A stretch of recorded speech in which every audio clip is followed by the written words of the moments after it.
يا قوم إنما هذه الحياة الدنيا متاع وإن الآخرة هي دار القرار.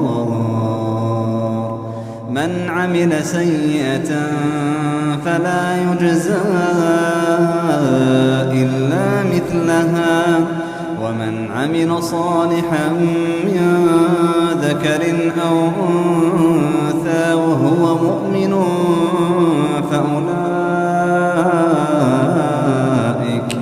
فأولئك يدخلون الجنة يرزقون فيها بغير حساب.